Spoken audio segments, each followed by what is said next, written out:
Oh, that was quick. All right, see you guys next time. Hey, Neil. No. Yeah, we just got to make sure the cameras are on, you know? So after the win in Jacksonville, this fight with Ian Garry was something you were interested in. And while he feels he got what he wanted, you could technically say that you kind of got what you wanted, too. So how did you react to getting the call to step in on short notice and fight Ian? Man, it was great. I mean, even before I got the call, I was preparing for this fight anyway. I was initially supposed to be here just coaching this weekend for Austin Hubbard. So when the offer came through to actually fight this week, I was like, hell yeah, it's just icing on the cake for me. Because I knew the matchup was on the card. Something I've always done throughout my UFC career is always watch the upcoming fights to just kind of be ready in case one fight were to shift one way or another. So we had to jump in and take advantage of a short notice opportunity. And for this fight, I was kind of doing the same. I remember jokingly telling Austin, hey man, I know I'm going to be there for your fight on August 19th or whatever, but just in case, I'm keeping my weight low in case something happens or whatever. And sure enough, I got the call within about 7 days to take the fight, and I was stoked for it. Like, hell yeah, let's go. Let's make it happen. Ian, as you probably know, has said a lot. He's done a lot in the build to not just this fight with you, but even with Jeff. He wore the mugshot T-shirt, said he's sort of carrying this card in the build to it. He's the biggest star on it.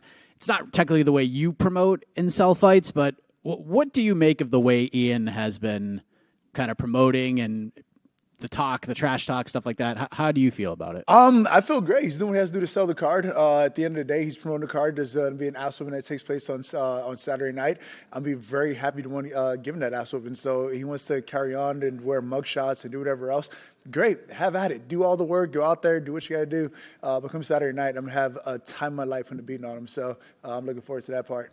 He respects that you have such longevity in the sport, that you've had 30 or so UFC fights, but he feels like this is not going to be a competitive fight at all. He's going to manipulate you. He put the palm out in the air and said you're just going to kind of walk into it and he's going to do whatever he tells you to do, essentially. Your response to that and where your confidence is at stylistically with Ian? I feel great. I mean, honestly, over the years, I've done this literally dozens of times. I mean, this is not my first rodeo fighting a guy who's undefeated, a younger opponent, whatever else you can name it. I've been there, done that kind of thing. So he should have all the confidence in the world. He should feel like he can come in there and have a great night. It's up to me to go out there and like literally show him like, no, you made a huge mistake. Got a lot of growing to do. Put a beating on him. I mean, there's like. There's almost like different levels to assholes that come out. There's the whooping that you give somebody in high school, like, or in grade school. So when he tough on my mom, and you put the beat him on there. And there's a whooping that you give your son now, like to kind of teach him life a little bit. And being a father, I've become quite accustomed to that kind of whooping now, and that's kind of whooping I'm looking forward to giving on Saturday. I mean, I know he's out there, he's very cocky, he's feeling himself, everything else like that. But every once in a while, his dad, you got to step in like, hey, settle down, son. I got this. You got some growing to do. I'm looking forward to go out there doing just that. I want to ask you about this because we talked about how much of a veteran you are in the UFC, and last month we found out that Michel Pereira missed weight in preparation for his fight with Stephen Thompson, and Stephen made the choice to just not fight him because he had been through that before with Darren Till, and he lost a close split decision, didn't really want to do that again at this point in his career.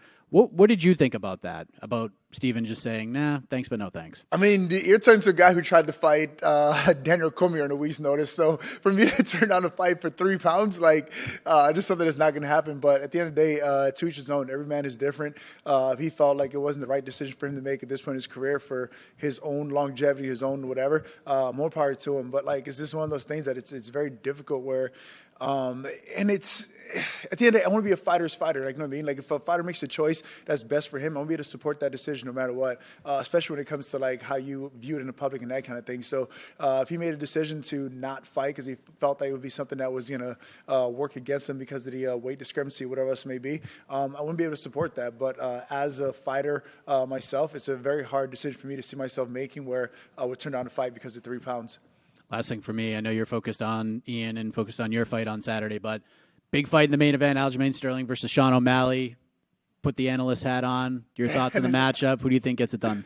I mean, honestly, that's the fight that I'm just happy to be done with my fight and be able to enjoy that fight at the end of the day. Because honestly, like analysis has, like I like both guys. I'm a fan of both guys. I hope that both guys do very well. The winner of that fight most likely fight a teammate of mine, Corey Sandhagen. So for me, like that's the bigger picture. It's like, all right, cool. Whoever wins, great, congratulations. But the winner gets Corey Sandhagen. That's more so what I'm more so excited about. So good luck to both men. I'll be sitting back enjoying it as a fan. Hope they go out there and have a great fight.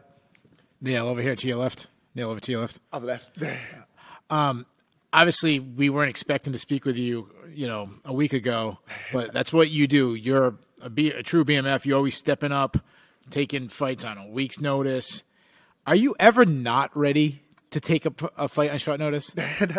I mean, honestly, like the question would be, am I ever actually ready for a fight? Like I know this fight came together on a week's notice, but in reality, based off everything else that took place in my life over the last 7 months or so, I feel like I'm better prepared for this fight than I was my last 2 fights earlier this year. Life itself has taken a toll on me over the last couple months, and I feel like now I'm finally in a place of like clarity where I'm able to like go out there and actually focus on the fight itself and not feel like I have all this baggage and everything else weighing on my shoulders going into the fight. Right now, like literally the only job I have is to go out there, corner Austin Hubbard, turn right back around, go out there and have a great fight of my own. And having those only 2 things to worry about going into a fight, I feel like that's going to allow me to have one of the best performances ever, especially after the last 7 months for me. I mean, this is a great opportunity, a great lineup, a great matchup. Everything is lined for this fight. We can go out there and do great. So when he was here, obviously he has a very big personality. He was a little meaner than they've kind of hinted at. He called you irrelevant. What's your response to that?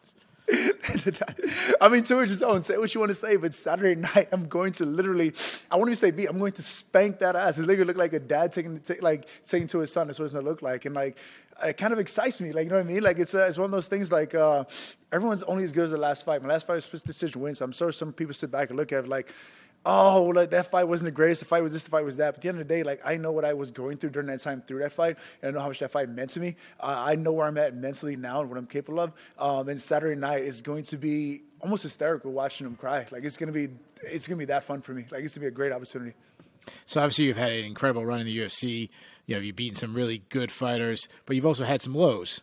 What do you think you have to do so you have a lot more of those highs and less of the lows? The biggest thing, just getting my life in line across the board. I mean, there's no way I can live one way outside of the gym, outside my professional career, and then not expect those things to take a toll on what I'm going to perform like on fight night. I mean, some of the things that I've had to overcome throughout fight weeks or even going into a fight, most people are cashing their chips, nonetheless, not even want to show up and actually compete that day. But I fought through it all, and I fought through some of the lowest of lows, and it's it has nothing to do with the fight itself. I mean, at the end of the day, I've been knocked out, I've been choked out, I've lost a decision, I lost every possible you can think of. But the actual things that I've had to overcome and endure throughout life itself doesn't compare to what the fight game actually brings out of me. So right now, where I feel like everything else is lining up my life, things are finally kind of shaping up to be where I want it to be, so to speak. Going out there and fighting is one of the easiest things I can do in my life right now. It's literally oh, really? I get to go out there on Saturday night and fight some young up-and-coming cocky guy? Sign me up. I'll do it twice. Sign me up next week again for another fight against him if you want to. I feel like I'm that confident. I'm that sure of myself. I'm that comfortable where I'm at right now, both mentally, physically, emotionally. So whatever comes my way at this point, Saturday night, I'm ready for. Yeah, and my last question for you. When, we talk to future fans of the UFC 20, 30 years from now, and your name gets brought up, what do you want people to say about you? What do you want your legacy to be? The biggest thing for me when it comes to there is just this is my work ethic. That speaks for itself. If you look at my UFC career, I was never the biggest. I was never the fastest, never the strongest, but I was one of the most hardworking guys throughout the sport, and that spoke for itself. I mean, you take a step further. I never even had a guy to make a call for me. When it came to getting signed to the UFC, I didn't even have a manager to go out there and make that call for me. It took me flying out to Las Vegas 4 times, trying for the Ultimate Fighter, getting cut 3 times to finally make the cut. And get an opportunity to do it. So just how consistent I've been over the years, just how hard I was willing to work and how much I was willing to endure to get to where I'm at now is the biggest takeaway for me. So it's not necessarily who you know or anything else like that. It's just how hard you're willing to go out there and chase what is it you want. And I'm living proof of that. Even so now, I still don't have a person I can call and say, hey, can you give me this fight? I really want this fight. It's literally up to me to go out there and make it happen. So I feel like anyone else that comes behind me could do the exact same thing for themselves. Thank you. Good luck. And done. Cool. Thank you, guys.